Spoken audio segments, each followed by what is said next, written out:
പൊട്ടിപ്പോയ പാത്രങ്ങൾ സ്വർണ്ണോ വെള്ളിയൊക്കെ ഉപയോഗിച്ച് ഒട്ടിച്ചെടുക്കുന്നൊരു സൂത്രപ്പണിയുണ്ട് ജപ്പാനിലുള്ള ആളുകൾക്ക്. പൊട്ടിയ സാധനങ്ങൾ പഴയതുപോലെ വീണ്ടും ഒട്ടിച്ചു വെക്കാനല്ല, പൊട്ടലുണ്ടാക്കിയ വിടവുകളിലൂടെ സ്വർണ്ണവും വെള്ളിയൊക്കെ ചേർത്ത് വെച്ച് കൂടുതൽ ഭംഗിയുള്ളതാക്കാനാണ് അവർ ശ്രമിക്കൽ. പ്രിയമുള്ളവരെ, ജീവിതം ചിലപ്പോഴൊക്കെ നമ്മളെയും തകർത്ത് കളയും എന്ന് വിചാരിച്ചിനി എന്നെക്കൊണ്ട് ഒന്നിനും പറ്റൂല, എന്നെ ഒന്നിനും കൊള്ളൂല എന്നൊന്നും നിങ്ങൾ ഒരിക്കലും വിചാരിക്കരുത്. അല്ലെങ്കിലും നിന്നെയൊക്കെ എന്തിനാ പറ്റുക, നിന്നെക്കൊണ്ടൊക്കെ എന്തിനാ കഴിയുക എന്ന് ചോദിക്കുന്നവരില്ലേ?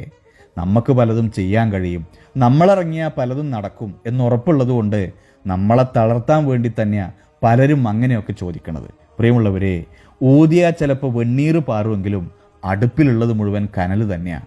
ആളിക്കത്താൻ ഭാഗത്തിൽ കനൽ ഉള്ളിൽ കിടക്കുമ്പോൾ നമ്മൾ പിന്നെന്തിനാ കരിക്കട്ടകളെ പേടിക്കണത്? പൊട്ടിപ്പോയ ജീവിതം വീണ്ടും ഒട്ടിച്ച് ചേർക്കണം. സ്വർണം കൊണ്ടല്ല, സ്വർണത്തെക്കാൾ വില പിടിപ്പുള്ള നിങ്ങളെ ക്വാളിറ്റീസും ഉണ്ട്.